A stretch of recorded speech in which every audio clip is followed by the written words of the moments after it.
all of them will be eligible to receive a Trump account.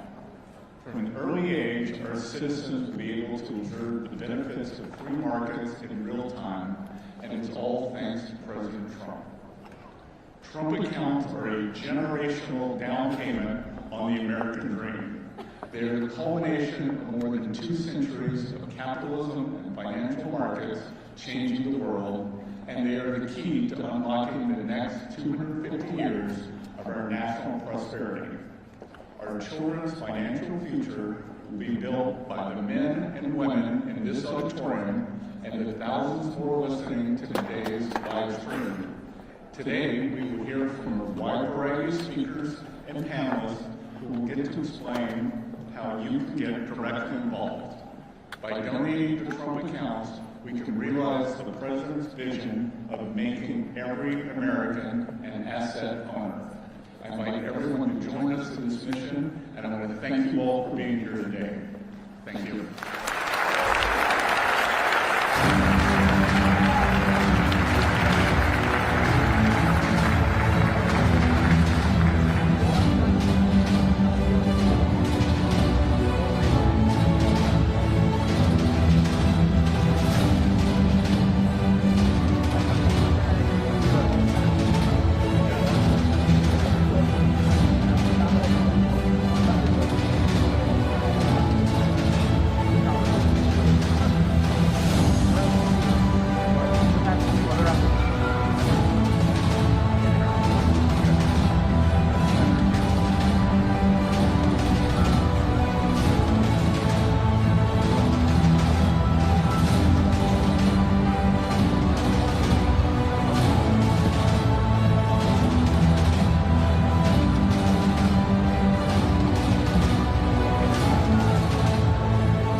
In honor of America's 250th anniversary, the Dells are announcing today that they are giving 25 million American children $250 each to save and to invest in their personal Trump account. Susan and I are super excited to announce our $6.25 billion gift to 25 million American children. When children have a future that they can see is worth saving for, then that will help build hope and opportunity and prosperity for generations to come. We're going to ensure that all American families have a stake in the success of the United States of America. We're just getting started. Today is day one. This is an extraordinary contribution, but it's the beginning of a drumbeat you're going to hear for the next 6 months leading up to the 250th anniversary of the country. I don't think there's anybody in the country who won't have heard about this. And this will be one of the many marquee achievements of the Trump administration.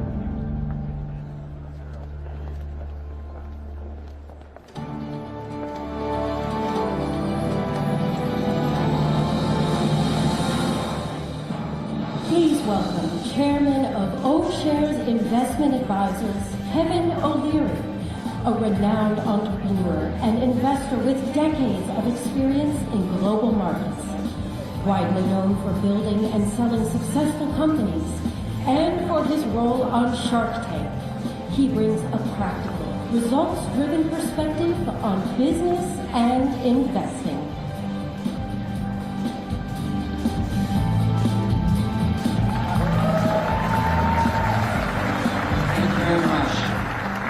You know, I like to call myself a policy guy. Either it's good policy or it's bad policy. This is fantastic policy, and I'll tell you why. I grew up, most of my career was in educational software, trying to advance math and reading scores. And we did a phenomenal job in this country doing that in our industry. Where we failed was financial literacy. And today there's 110 million Americans who basically have no plan for their future. They never did have a plan. And they don't know what they're going to do at retirement.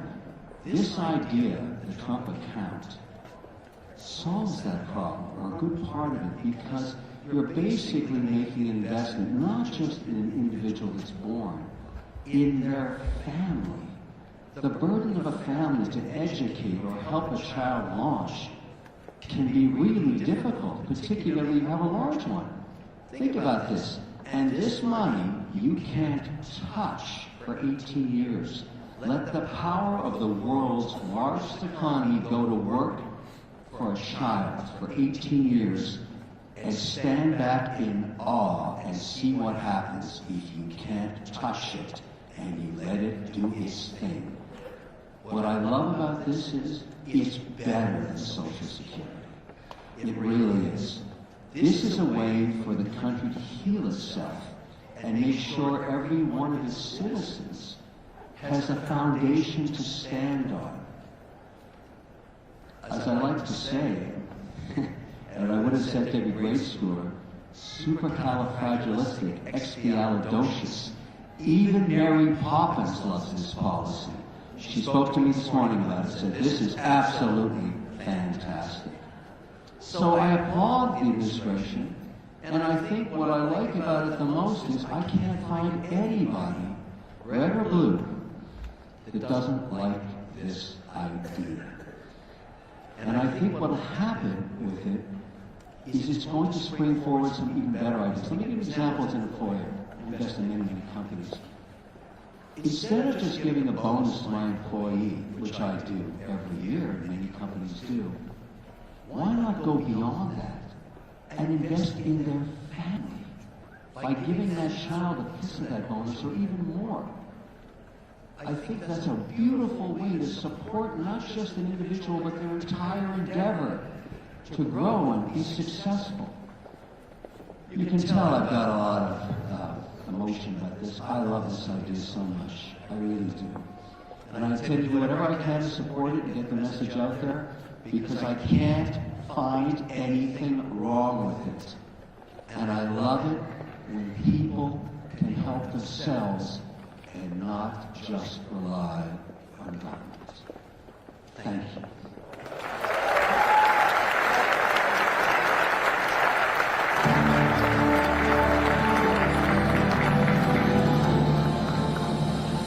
Ladies and gentlemen, please welcome our panelists for Catalysts for Change, CEO of Altimeter Capital, Brad Gerstner, and Chairman and CEO of Dell Technologies, Michael Dell.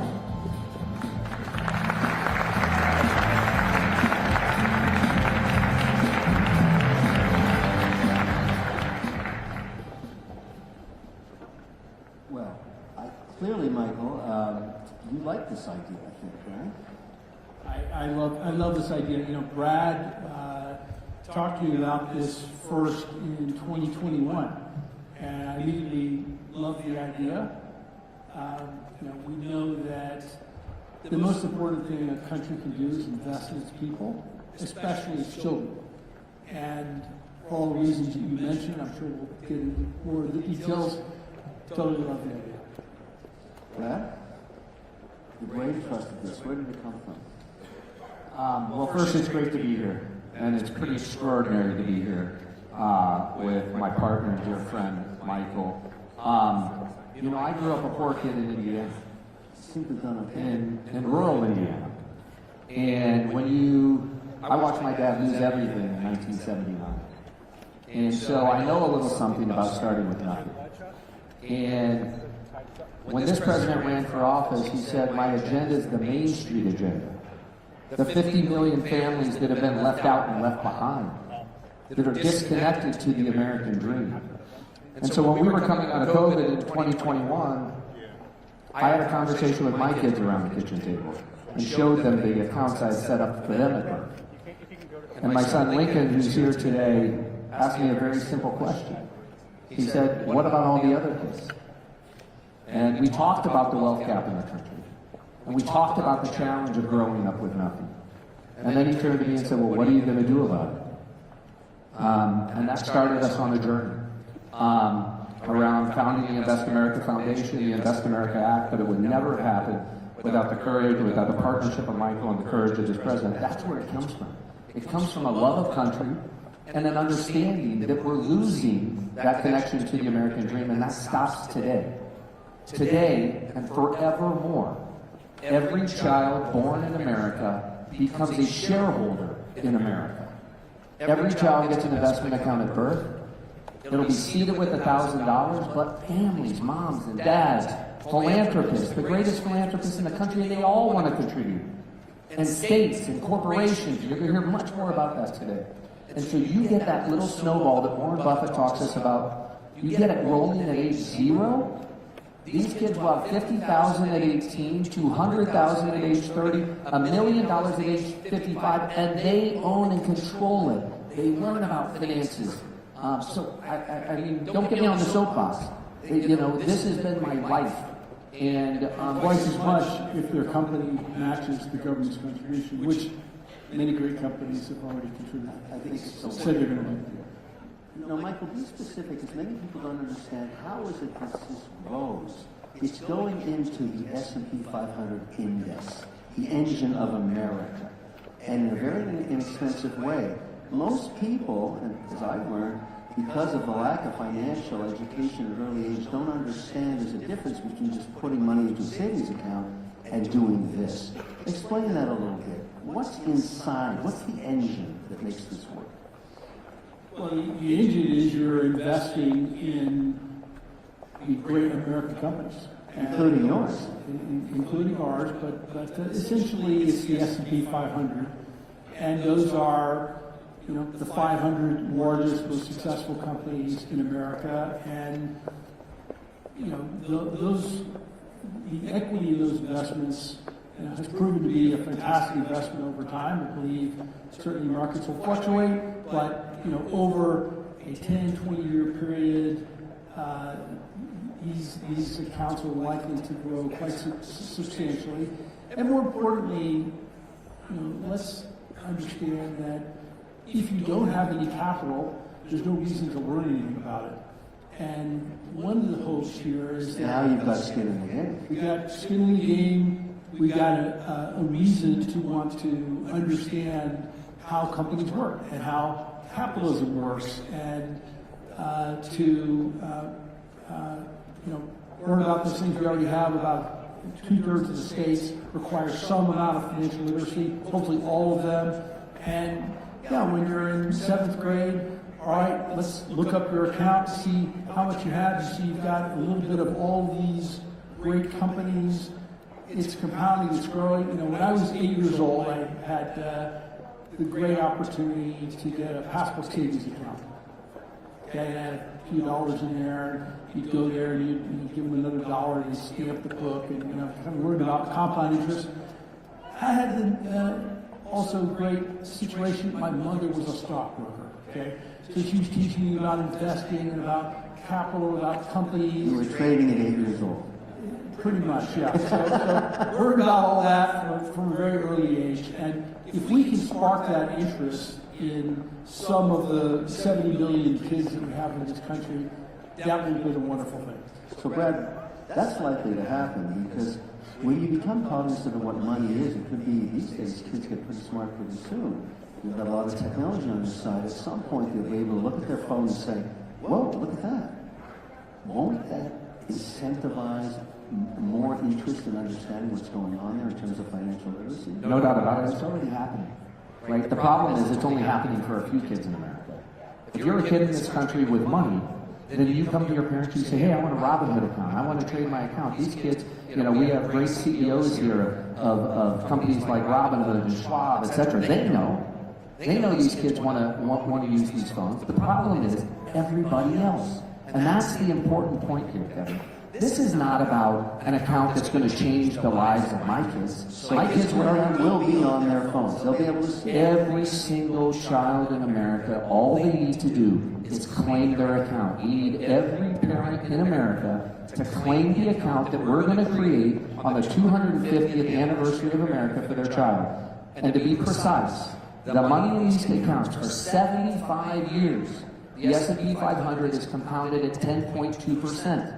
This is the greatest economy with the greatest companies in the history of the world. And we're going to make every single citizen a shareholder. That is a transformational change in the social contract, in the promise that we're making for this country. You heard the Secretary say, We're in a battle for the soul of America. We are in a battle for the soul of America. It's time to make give everybody the opportunity to share in this upside. So to claim your account, simply done online, the social security number, that's it, and it starts. So, the great fortune here is we're attacking this like a Silicon Valley startup in terms of building the app under the great leadership of Secretary Bessent, Luke Pettit, the Assistant Treasury Secretary, who's helping to lead the charge. Joe Gebbia, one of the co-founders of Airbnb, is actually designing the app on our behalf. And we understand in Silicon Valley, you got to remove all the friction. One click, get your account. We want it as automatic as possible. We want every family to claim this account. And then even more importantly, we want it to be super simple for moms and dads and friends of the family to add $5. To add $10 to Apple Pay, double click on your phone, and instead of buying that Frappuccino, drop an extra $5 into your kid's account. If you do that every week, and you save $50 extra a week, it's transformational in the lives of your kids. And I'll just leave you with this. We ran a study 2 years ago. Kevin Hassett was one of the people who helped us do that study along with Rob Shapiro. There's a common belief in America that poor folks don't save. But you want to know the truth? Poor cohorts save if they have an account. The problem is that most folks in this country don't have an investment account and they don't have a savings account. We are going to unleash all of those moms and dads who love their kids just as much as folks who have money. We're going to unleash the power of them saving on behalf of their kids. And when you combine the power of philanthropists, the power of corporations, but most importantly, moms and dads, birthday parties and bar mitzvahs, right? That $5 or $10 a week, I think that is going to be the most transformational change. So in that vision, when the child turns 18 and has access to these funds, that becomes the anchor, the basis upon which they build their financial future. This account can be extended, broadened out, maybe more sophisticated where they buy and sell their own stocks and bonds. It's a financial literacy launch pad in a way, because if you're right, and I'm sure you are, if you don't have an account, you can't do any of this stuff. Now you do. You're basically gifted one at birth. You don't know what it is for the first 36 months. Then somebody starts pointing to it and saying, look at this, it's yours. And by then it's grown. I came to Michael, told him about the idea. But the most important and transformational part about the idea is I said, Michael, this isn't a government program. This isn't coming to bended knee to the government where the government controls the account and then we're dependent, increased dependency on government. It's the exact opposite of UBI. This is the antidote to socialism. The antidote to socialism is more capitalism. And I said, Michael, this is a direct giving platform. If we create universal private ownership from birth, Michael, will you invest into those accounts? And tell us a little bit, Michael, about the study that you went through with Susan, your incredible wife, and the Dell Foundation, and the conclusions you came to that are leading a lot of other people to follow. Yeah, so our foundation has been focused on children from the beginning, and we've already given several $1 billion away, and I would say invested several $1 billion. And we looked at this program kind of like what you're describing as sort of a platform. And there have been a number of smaller versions of this at states and in other countries.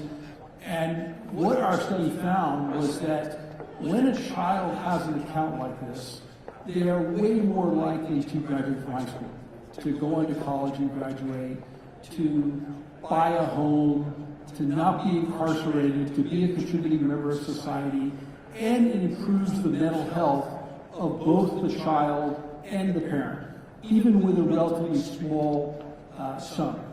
And so that is why we wanted to participate in this in a big way.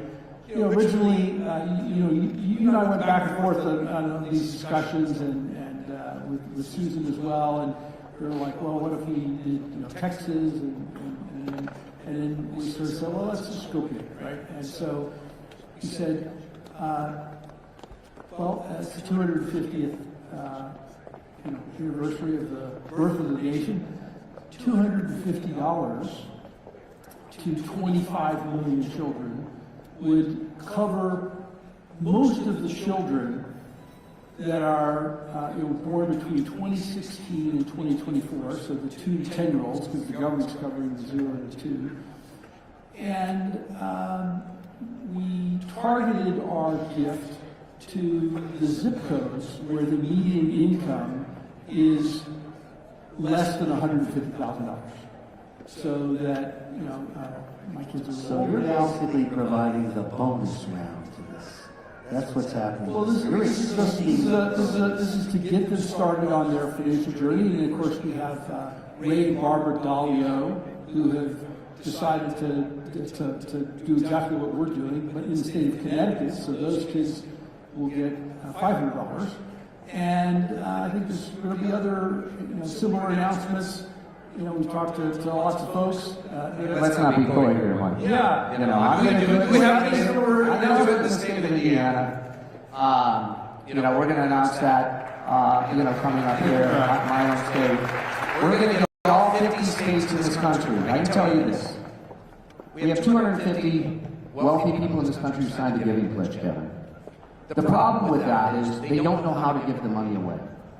If you're fortunate enough to start a computer business in your college dorm and have it become the most successful computer business in the history of the world, like the guy sitting next to me, how do you effectively, we are the most giving nation in the history of the world. Most of the rest of the world, they protect their wealth, generation skipping trust, dynastic wealth. If you talk to the richest 250 people in America, they want to give it away. That is a uniquely American phenomenon. But how do you give it away? Now we're going to cut out the middleman, cut out the charities, that are taking that straight. Not all charities are great, but this is a way to directly give to America's kids at scale.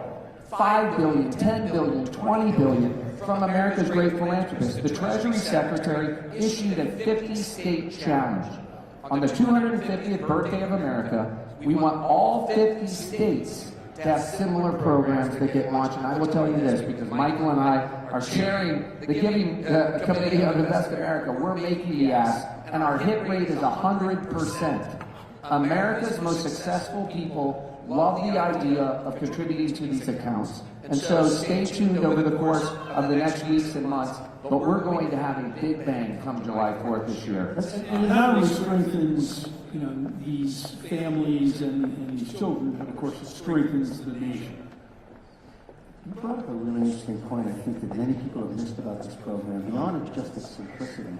Most charities have an expense ratio. They have to. They have infrastructure, reporting requirements, compliance issues. The drag can be as much as 9–10%. This has zero. You set it up, no friction, it all goes to the child. That's the sheer genius of this. And importantly, and not to get on the soapbox and sell, but for the philanthropists who are listening and in the room, it's 501c3 deductible. Right? You're giving the money away to America's kids. There's no cost, right? You get the deductibility that the tax code, provides for that. And importantly, right, again, I keep coming back to this. Less than half of the kids under the age, or citizens under the age of 40, believe in capitalism. We have a crisis in America, a battle for the soul of America. This is the antidote. This is a firewall in defense of free markets and capitalism and democracy. And on the verge of our 250th birthday, that is the negotiation. That is the social contract. It's not only the right thing to do on a moral basis to get everybody else into the game, but it's in the best interest of our country. It's true. It's impossible to find a mistake in this idea. And that's rare these days. On top of that, 100% bipartisan. Who doesn't want to do this? That's Michael can comment to this as well. And I think it's a really important point. Michael and I are working with a lot of governors around the country. You already heard from the state of Texas. The state of Texas has said they're going to add $1,000 to all the kids born in the state of Texas. You're going to see a competition among states. Red states, blue states, they're all going to add to the accounts of the kids, who are born in their states, and they're going to do a lot of creative things, tied to that giving, the citizens of those states. But, when Michael and I have conversations, with people on the left and the right on Capitol Hill, I can tell you, when the doors are closed, everybody says, you know what, the president signed it, he deserves to have his name on the bill, we support this, we love this idea, it helps America's kids. Obviously, when they walk out in front of cameras, sometimes the story's a little bit different. You know, we have a lot of reasons to have debates and battles in this country. This is one thing we can all agree on. You know, Brad, the more I listen to you, I'm thinking this is Social Security Doge. That's what happened. It was stripped of all the bureaucracy and made simple, supporting the individual and their rights and their dream and their family in a unique way never thought of. Can I say one thing about the Social Security aspect of this? Because my 90-year-old mother, who was just at the National, I'm a Hoosier. She was in Miami with me to watch Fernando Mendoza lead our Hoosiers to a national championship. I was in Miami watching Miami lose. But my mom said something to me 3 or 4 years ago that was really important.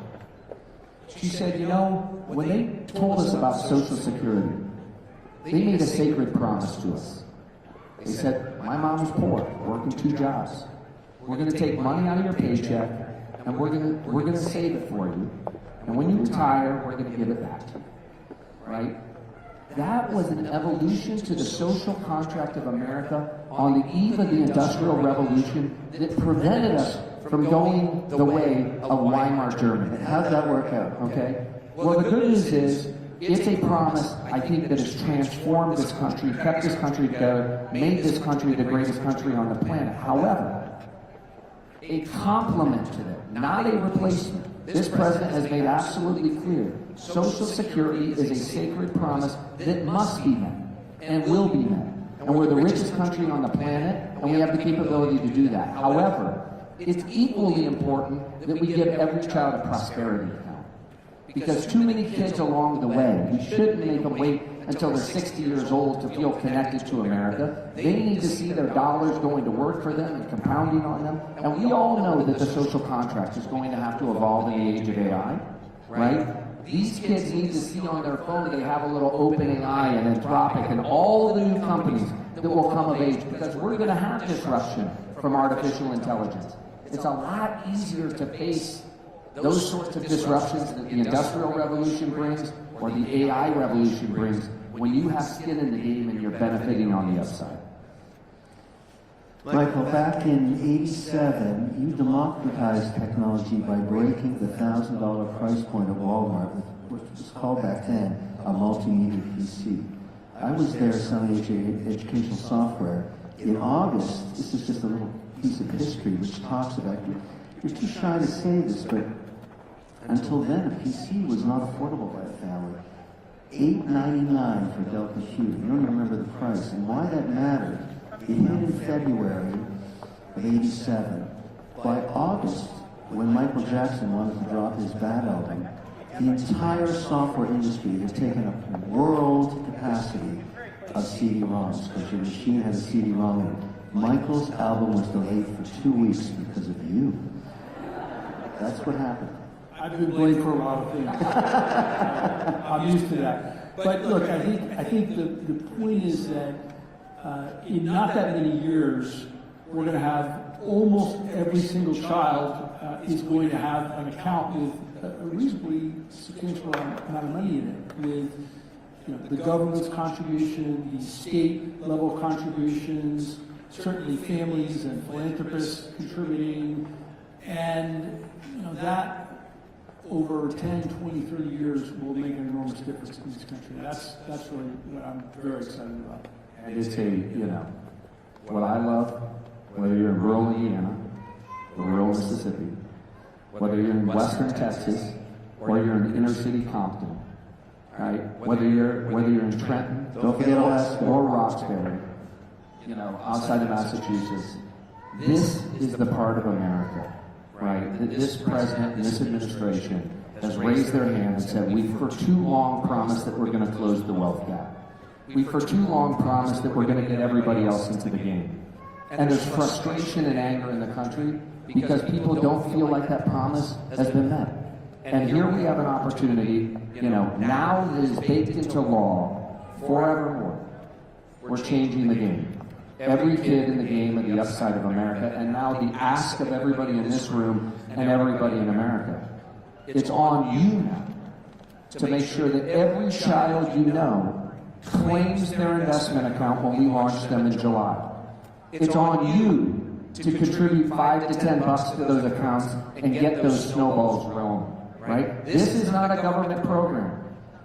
This is an ownership program, an ownership account by citizens. So claim the accounts, make sure your friends claim the accounts, make sure your schools know about this, your churches and your synagogues know about this, and make sure that, rather than giving the plastic toy on the second birthday, give $25 into the account. It will transform lives. And our KPI, our key performance indicator for Michael and I here, we want every child, right? Not 50% of kids claiming these accounts. We want 100% of kids claiming these accounts, and we want to see all the accounts adding to the accounts. That unleashes the magic of America. It's the greatest country on the face of the planet. Our national economic advantage has never been greater. But this secures our democracy and capitalism for the next 250 years. Brad, Michael, we're at a big head start on that on the tax return where you claim the child tax credit. And you might just speak about that for a second, because I think that's obviously going to... So every family this year, when you go to file your taxes, or if you use Cash App, and maybe you do the 1040 easy, right? Because a lot of families, don't have tax preparers, don't file a normal return. Every single person, it's already baked into it, and Cash App and all these things. You're going to get a 4547. It's going to pop up and say, hey, your kid is eligible for a Trump account. Do you want to claim it? All you got to do, Kevin, all your information is already filled out. You just have to say yes. So make sure those forms are already going out to new moms. I see a lot of kids and babies in the room.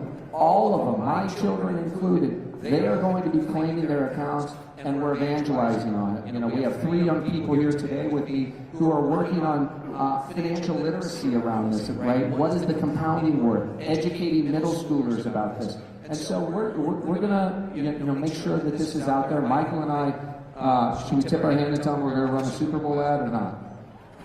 Oh, okay. I think you just did. Yes. Dear America. We're gonna do. The point is, it's not just the events. We're gonna put money, effort, and wood behind this. I'm dedicating the next decade of my life to making sure that not only we get this passed, but it's the greatest implementation that we ever do, Kevin. And I'm dedicating the next decade of Brad's life also. Michael, last word. How would you like to sum it up?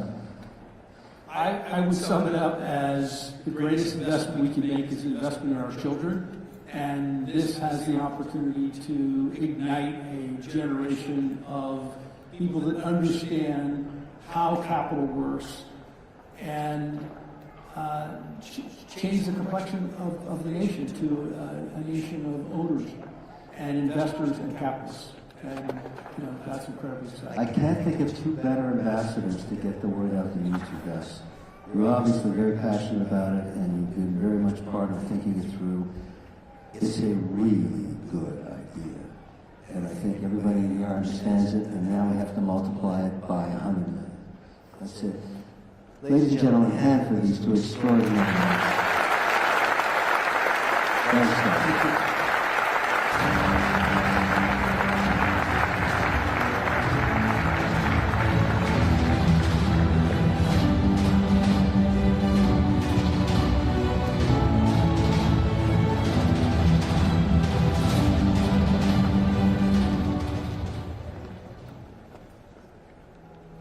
Trump accounts will be the first trust funds for every American child, allowing family members, employers, corporations, generous donors to contribute money that will be invested and grow over the course of the child's life. This is a transformational act in this country forevermore.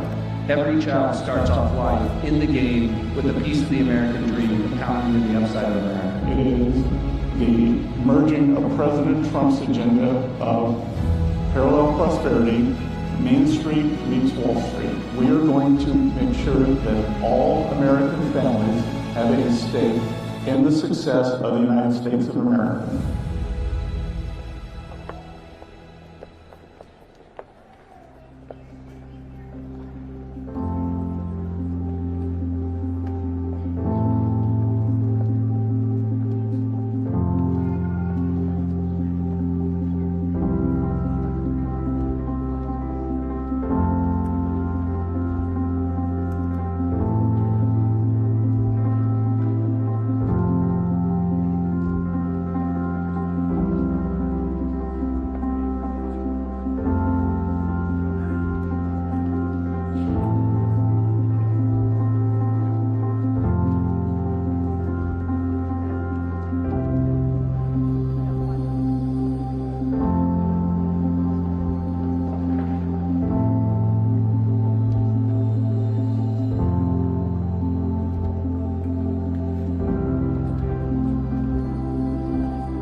and gentlemen, please welcome our moderator, author and content creator Isabel Brown. Joining her for the Families for the American Dream are Rebecca Lichtberg, Cheryl Hines, and White House Press Secretary Caroline Levitt.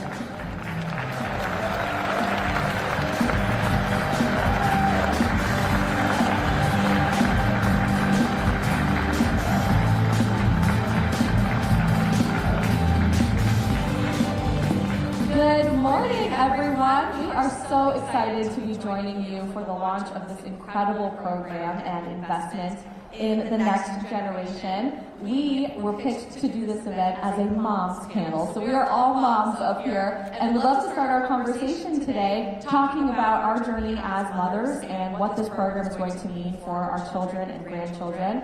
To start, if you're unfamiliar with me, my name is Isabel Brown. I'm a content creator and the host of the Isabel Brown Show with the Daily Wire, a daily show geared towards Generation Z, where we discuss a whole host of cultural issues every day, from religion to politics, food, parenting, dating, and everything in between. But much more importantly, I am a mom to a beautiful 9-month-old little girl who just fell asleep backstage, or she would be sitting out here with us. Her name is Isla, and between my husband's job here in administration in DC and my work, we are a very, very busy family, constantly plugging in our family to a greater service to this next generation, but so excited to be teaching our children every step of the way what it means to create the American dream, both in our home and around the country. So very excited about this program. Rebecca, how about you? I am a mother of two, a 6-year-old boy and a 2-year-old girl, and I'm also 40 and pregnant, due in the beginning of June, another summer baby. I'm so delighted to be here, and I'm so happy that everybody is here as well, because it seems like we're all on the same page as far as how important this is for our children, how important this is for the future of America.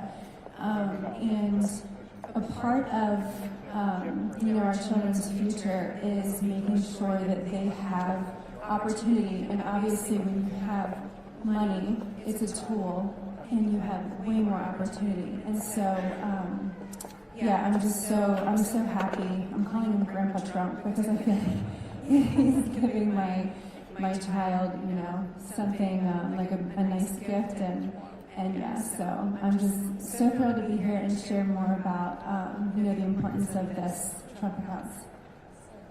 Well, hello everybody. I'm Caroline, for those in the crowd whom I have not met, and it's great to see so many beautiful babies here today. They offered to bring our children. Isabel brought her perfectly behaved, beautiful daughter who's sleeping backstage. They said, you can bring your son. I said, if I brought my 18-month-old son, he would be diving off of this stage, he would be pulling our hair, he would be crazy. Boys and girls are very different, and I'm going to soon learn that myself. I have an 18-month-old, and then of course one on the way. So I'm due in May, and very much looking forward to having a daughter. I'm very excited and proud to be here on behalf of the President in the White House today. The Trump accounts are an incredible initiative, perhaps the most pro-family initiative, one of the many pro-family initiatives this President has worked very hard to deliver upon. And I was so honored to really have a first-hand seat to watch how hard President Trump and the White House worked to get this initiative signed into law, and to really see this idea grow into a reality, to bring us here today where American families across the country can literally sign their children up for these accounts, which will lead to future investments, the reawakening of the American dream in this country. So it's just an honor to be here as not just the White House press secretary, but also as a mother, and sitting beside the great Cheryl Hines, for those who don't know. Oh, thank you for that introduction. Yes, my name is Cheryl Hines. I am a mother of 7. My daughter, thank you. Hold for applause now. Okay. My daughter Catherine is here today. Kat, you want to stand up and wave to everybody? She doesn't, but she will. I had one child, Catherine, and then when I married Bobby Kennedy Jr., he had 6, so together we have 7. And as I'm reminded, I am also a grandmother of 3. I don't feel like a grandmother, that's why it's hard to... You don't look like one either, girl. It took you long enough to get there. But yeah, so we have a very big family, and it's there's always something going on. And like you were talking about, as a mother, as a parent, you have a lot of responsibilities, just trying to get through the day sometimes. And then when your child turns 18, they are going off on their own as an individual. So as a parent, all of those years you're trying to pave the way for them, to teach them, to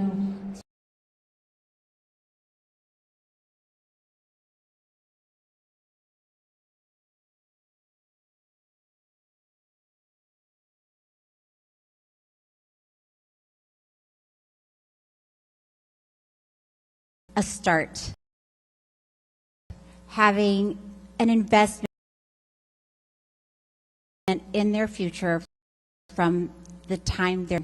So I know that we're going to talk about it, but that's why I wanted to be here today, because I think that's very exciting. So exciting and very important. Caroline, let's start with you just on some of the nuts and bolts of the program itself. You have a beautiful baby girl on the way, which is so very exciting. So I imagine you will be signing your daughter up for a Trump account. How do families do this logistically? Yes. So I will be signing up my daughter for a Trump account. What perfect timing, am I right? But this initiative, I would encourage everyone, if they have not, and I would encourage the media in the back as well to please take a look and cover trumpaccounts.gov. This is the way that families across the country can learn more and can actually sign up for the accounts. And I know the Department of Treasury and the IRS have worked incredibly hard to upscale their web design and website to ensure that this is as easy and accessible as possible. I'm blown away by the website. I tweeted it out on my own account this morning because I really think it's important for people to see how easy this initiative and accessible it is. The website design is just beautiful. It's forward-looking. It's futuristic. It's as easy as an app on your iPhone, to make it really simple for parents who, to Cheryl's point, are so busy, and filing taxes for many is, it can be a headache, but this is something to really look forward to. And so for families with children and newborns who are eligible for that $1,000 really startup bonus, that seed in the account to get this investment started, it's an incredible thing that so many parents across the country can take advantage of now. And even if your child was born outside of the eligibility years, you can still sign up for an account at any time, and you can start that seed fund with your own investment.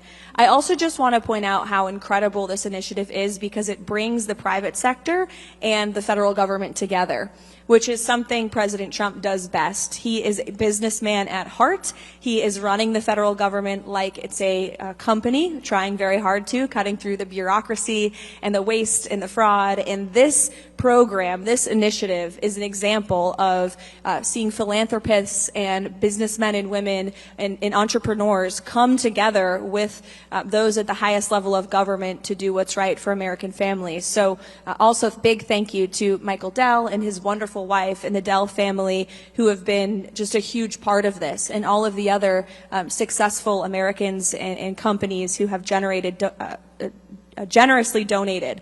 Two stats I want to point out, if I could. I like to bring the receipts when I know the press will be in the room. 38% of Americans don't own stock, but with these Trump accounts now, every single newborn child within the years of eligibility will be invested in the stock market. And I think that's a really beautiful thing. And I know Secretary McMahon at the Department of Education is working really hard to sort of upgrade our curriculum across the country, allowing states to lead first so that children can learn about the stock market, can learn about our economy, can learn about these basic life skills that they should be taught in our classrooms. This is something our children are going to be learning about for generations to come and benefiting from themselves. And then secondly, this statistic blew me away so much, I had the fact checkers fact check it again, but it's true. As parents, if we make maximum contributions to our child's Trump account, the projected value will be nearly $1.1 million by the time they are 28 years old.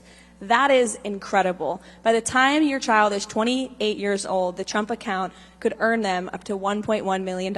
I'm 28 years old right now. I wish I had a Trump account back in 1997, so this is amazing. Yes, indeed. And I think it's so interesting to look at this retroactively, understanding that for many Gen Zers in our country, financial literacy was never a part of our curriculum growing up. No one taught us how to file for our taxes. No one taught us how to purchase a home or to invest in the stock market. Or even to fill out a job application. Absolutely correct. So making sure that our children have this capacity is so, so important from the education side. But Cheryl, you talked about parenting as launching your children successfully into the world. Are you hopeful that new parents, and this generation of new parents in particular, has the chance to learn some financial literacy along the way with our kids through this program? Well, I do. I think that this program is so helpful in that way because, like you're talking about when you were growing up, when I was growing up a long time ago, we didn't talk about money in our house. We didn't have any money in our house. My parents worked very hard and they were just getting by.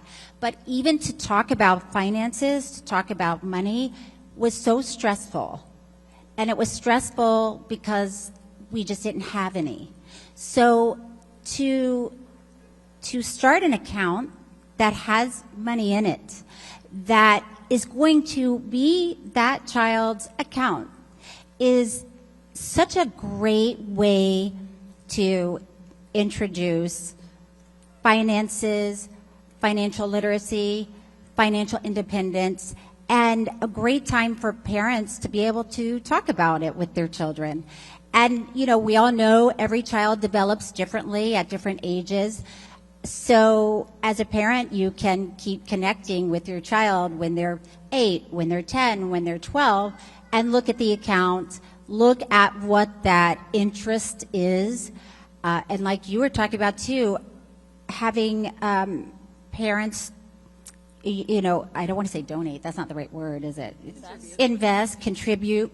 And even like Kevin O'Leary was saying, once you start working, I started working when I was 14, to have an employer invest in that account is very exciting. And it is hopeful. It's the opposite of stressful. It is time to talk about your child's future with them. And I think that's just so great. And a child will already be emotionally invested in that because it's theirs.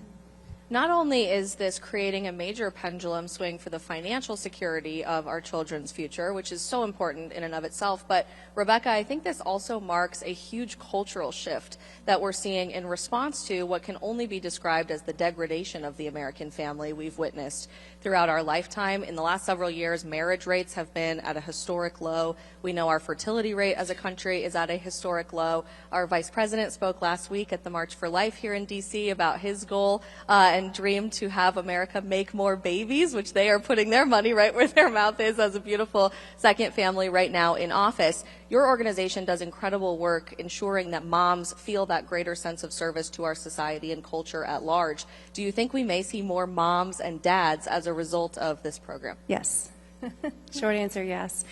I'm so grateful that it's colliding at the time that it is, because the more involved I am getting into my Moms for America organization, it's just so on par with what I am doing in my children in raising them to be America-loving, learning from our founding fathers, learning how, if the more you learn about our founding fathers, you can't not be affected by their character that they all had. And instilling that in my children, starting at, my daughter, I have a couple books, but she's only 2. My 6-year-old is really, at the age, like you were saying, Cheryl, every age is different, and you kind of have to just figure out how you can relate to them at that point and how you can teach them things at that point, because then it changes. Like, as soon as you figure out your child, like, they're changing. But I think that it's just another way to invest in them and to love our country even more, and to be grateful and know the privilege that we have as Americans. My husband is born in Denmark, and so he has a very unique perspective. He's always had the American dream ever since he was my son's age. When he was a little kid, he wanted to move over here because he he's a numbers guy as well, so he understood the opportunity. And so that is very exciting, and accountability as well. Accountability for, because how I grew up, my parents got divorced and my life was a mess, and you know, it's fine, it made me who I am, but I didn't have any kind of foundation to build on. And in the beginning of my life starting out, I always felt there was a hindrance, and that was I wasn't financially free to do anything. And even after I took out loans for college, I just, you know, you have it on your credit and then you can't, you know, so it's just the fact that I get to do this for my children is really, it makes me emotional, because it's really setting them up for an amazing life. But accountability, I have a funny story to tell you. My 6-year-old's in debt right now. And when I told him that, he was like, "I'm in debt? What does that mean?" Because he thought it was okay to go on Amazon. He's not allowed to do that, but he went on Amazon and bought $800 worth of Pokemon cards. Oh, no. $800. And he's very much into soccer cards and Pokemon cards. And so when I actually told him about his Trump account, he was so excited. He already started thinking of the business that he would have. He said, "I don't want to go to school. I want to start a business with that money." He thought I said 3,000, but I said it's going to be more around 300,000. That's our goal. But anyway, he said, "I want to start now." And I said, "No, Mads, you can't do that." And he was like, "Why?" And I said, "Because you're in debt." And he's like, "Well, what does that mean?" I'm like, "That means that you can't do anything until you pay off that debt. You don't have money to invest in your business, because investing in your business, you have to go find the cards, keep them for a little bit, and then sell them. I guess that's how it works. I don't know." So anyway, so as a 6-year-old, for him to grasp that, he then knew. He quickly got it, and then he went to my husband and he told him, he's like, "Daddy, Mommy said I'm in debt," and you know, all this stuff. So, but now we have a chart, and he is working off his debt to us. So, you know, it starts so young. I mean, sometimes as a mom, I think, "Oh, well, I'll get there. Like, I'm going to teach them that, but they're too young." But it's really, you can really start now. Anytime, yeah, and that's actually wildly important for parents with young children today. You mentioned passing on the American dream, and I think it's important for us to sit with that for a moment, because pretty much every pollster and media organization will tell you today that young adults no longer believe in the American dream. We think it's a disillusionment, it's no longer available to our generation, and yet behind us I see a beautiful headline that we're jump-starting the American dream for this next generation. That messaging is so important, Caroline, because I really do think that's setting the tone for culture at the top. It's not telling young people, figure it out for yourselves, we're going to continue borrowing from our country's financial future and throwing you under the bus as a process. To the contrary, we're flipping the script and the narrative in Washington through these Trump accounts by investing in the next generation and telling them you can be the champion of your own future, and generationally the American dream continues to survive. That's happening at the same time as a bit of a baby boom down the street at 1600 Pennsylvania Avenue that you are participating in. Can you speak to the culture that is We practice what we preach. Yes, you do. Can you speak to that culture that is so pro-family and how that's manifesting in so many different policies like this one? Yeah, absolutely. Well, there is a very pro-family culture in the White House, and I credit the president to that, and also our great chief of staff, Susie Wiles, who really just encourages and supports all of us as young parents. There's several other young mothers in the West Wing and many young mothers across the whole White House complex, but there's also several young fathers whom I work alongside. And so there are always children, toddlers, babies in the West Wing in our offices, and it's totally normal. And I think that's a really beautiful thing, because we are able to not just work for the greatest president in our lifetimes, but also raise beautiful young families. And that opportunity has been provided to us directly by the president and our chief of staff, Susie. So thank you to both of them. But I think the fact that that culture in the White House exists is because the president understands that the essence and the foundation of the American dream is the American family. And I'm sitting and listening to Rebecca's stories of her household. You know, those will be core memories for your son. We all have core memories from our childhood. One of mine is when my mother brought me to TD Bank up in New Hampshire to start my very first bank account. I think I was probably 10 years old. And I remember bringing in my little purse and sitting with the bank teller and thinking, this is so cool. And that was my very first checking account, which was a joint checking account at the time with my parents, and watching that grow, and then working at our family's ice cream stand throughout the years. And these Trump accounts are going to really form core memories for parents and their children within their households, which will set up our country one household at a time for success.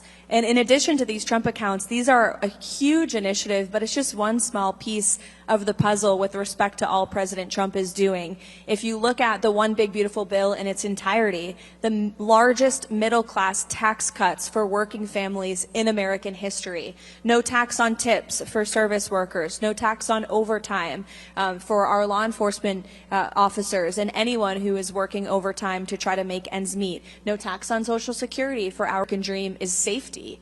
And as a mother, there's nothing you want more than your child to be safe and healthy in this country. And thank you to your husband for all he's doing to make America healthy again. That's an amazing movement.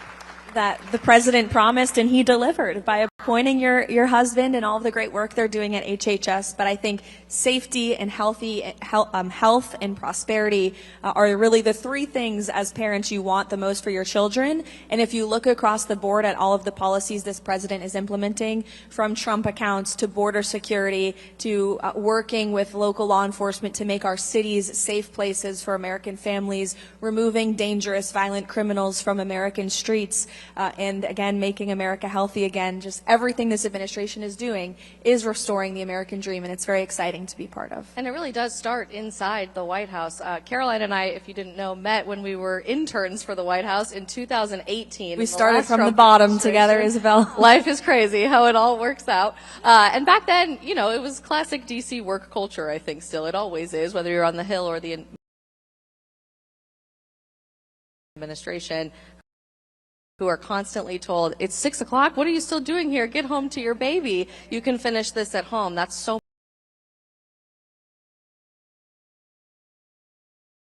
much more important in the legacy that we are building as an administration than any email you could be sending from here at the White House. And a huge component of that, Cheryl, that I'm constantly talking about with my audience in our show is this intergenerational family dynamic. There are so many new grandparents in America right now that are so excited about participating in their grandchildren's lives. My baby is the first grandchild on both sides, so we have very excited grandparents across the spectrum in our family. What do these accounts mean for you and your grandchildren, knowing that this is not just something we pass on to the next generation, but theoretically transforms our families and our economy moving forward into several generations? Yes, well, it's like what we've all been talking about. I think as a grandparent, it's exciting to sit down with a 3-year-old, look at numbers, ask, what do you want when you're 18? What do you want when you're 25? What do you want when you're 30?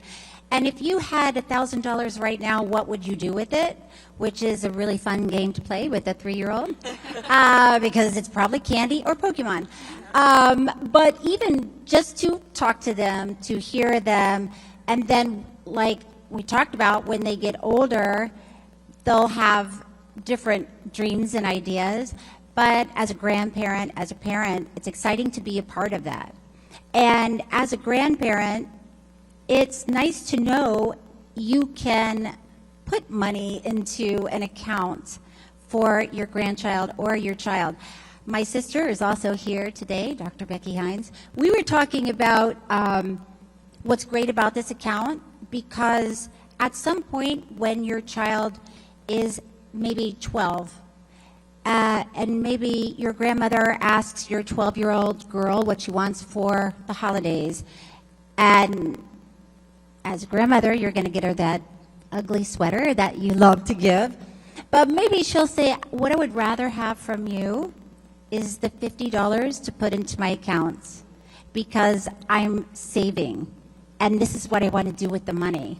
So it's a very exciting, empowering tool and learning tool. And so It's fun. It's as a family. And we were talking about having a lot of siblings growing up. And I asked you if it was crazy having 7, because it was crazy to be. Yeah, because how many did you have? How many siblings? The 5th of 7. Yeah, 7. Yeah. So when you're in a big family like that and you're one of many children, a lot of times you don't have your own thing. You're waiting to get the hand-me-down dress from your sister or the old bike from your brother. But so to know that you have your own accounts and you have control over it. You get to decide what you're going to do with it. It's not your parents deciding for you. It's when you're 18, you get to decide. It's very, it gives someone a feeling of pride, a feeling of individuality and independence. Absolutely, and it's a huge shift, I think, into that individuality that typically when we were growing up, the idea was you had a college investment